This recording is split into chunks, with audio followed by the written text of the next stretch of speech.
Welcome to Salad with a Side of Fries. I'm your host, Jenn Trepeck, talking wellness and weight loss for real life. We're here to clear up the myths, misinformation, bad science, and marketing to teach you how to eat and how to cheat. Are you ready? I'm having salad with a side of fries. This week, we're talking about stability.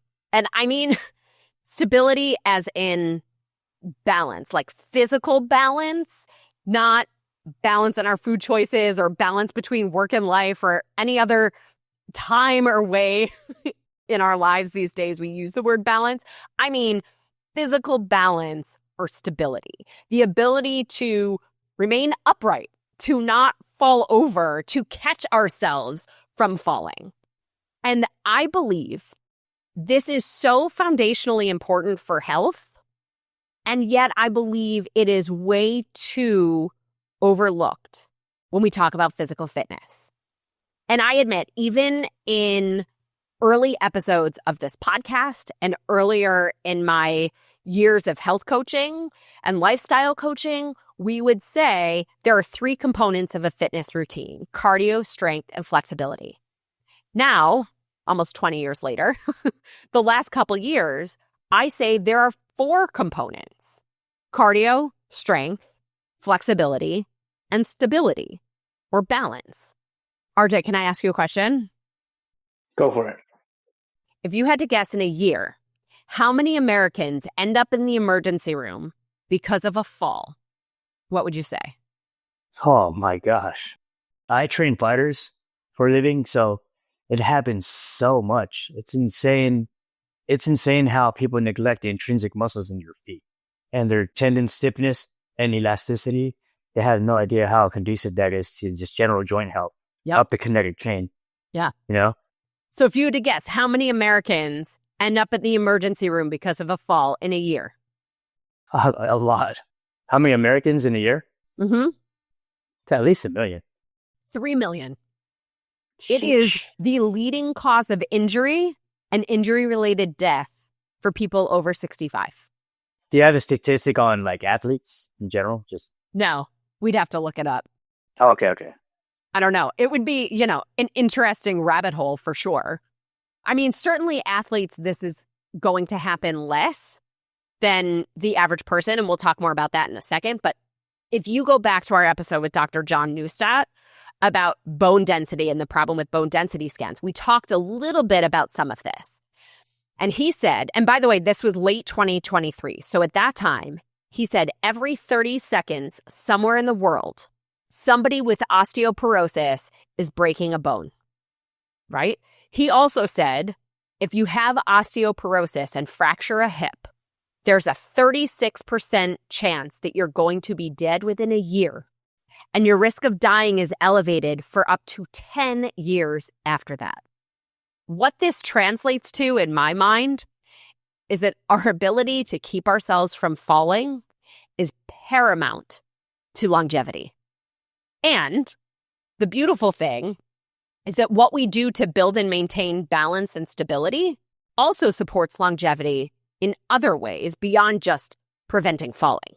So because fundamentally, when we practice balance, we challenge our balance, we build strength. And studies have shown that strength and balance are related. So that's why I said to you, I think athletes certainly would have a lesser number than the average person in terms of the stats of ending up, in an emergency room because of a fall. And in the research, resistance exercise may elicit significant improvements in balance ability. Physical strength and muscle are your longevity. Oh, yeah. Plyometrics. So, isometric builds muscle too.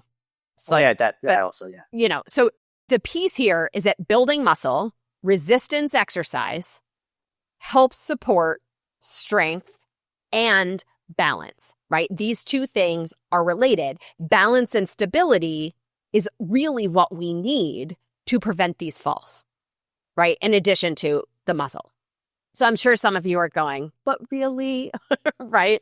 If we just stay off ladders and step stools as we age, isn't that enough? And that I say, no. Sorry, not sorry. So balance is required to do most activities of daily living. Walking, standing up from a chair or getting up off the couch, leaning over, bending down to tie your shoes or someone else's. Activities of daily living require balance, stability. And we also must realize that balance naturally decreases with time, with age. And not just because we're less active. That simply compounds the issue. So we have the muscles that support our bones and joints. And that's a piece of stability. The other piece of stability are our senses. So there are 3 sensory systems that contribute to stability: vestibular, visual, and proprioceptive systems. So vestibular is connected to the inner ear. So this is referred to as like the balance sense. The visual system, we know, but in this case, it's really connected, like the eye connects to the vestibular system of the inner ear. And when we move, it's all connected. And then proprioception, the proprioceptive system, is our internal sense of where our body is in space. So there are receptors in muscles, in joints, in ligaments, in the skin that connect to our proprioception. So all 3 systems, the vestibular, the visual, and the proprioceptive systems, decline with age. And at the same time, we can use these systems to help ourselves. So what I love about adding balance or stability training to your routine is that it doesn't have to take up a ton of extra time. Maybe it's a few minutes, but it doesn't even have to be extra because we can simply adjust how we're doing certain things that we're already doing to improve our stability. So we can do exercises we're already doing and add stability challenges to strength training. The objective is anything we do that challenges our ability to keep us upright, so essentially using your core and your legs, supports stability. So you could stand on one foot while doing a bicep curl. Any movement that we do, standing or upright, requires some level of stability. And when we alter that center of gravity, we give the body added challenge. So this might look like standing on one foot, doing a bicep curl. Maybe you stand on one foot while doing dishes.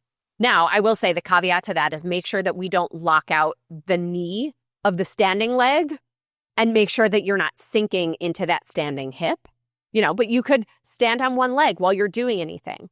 You could make it more intense, maybe do some challenging yoga poses, maybe close your eyes, right? Eliminate one of those other sensory systems, and that's added challenge. You could use, you do?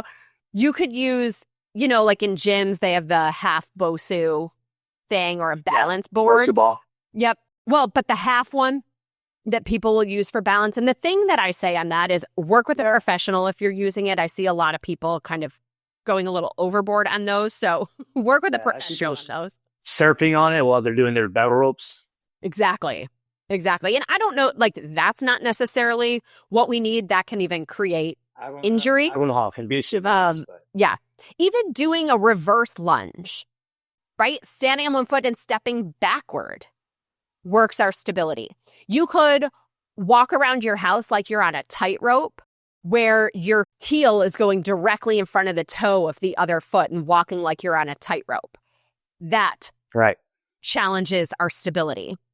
I don't know if it's on your list, but you can have to walk on your heels, walk on your tippy toes. And there's the other one. You're changing your center of gravity with that. Exactly.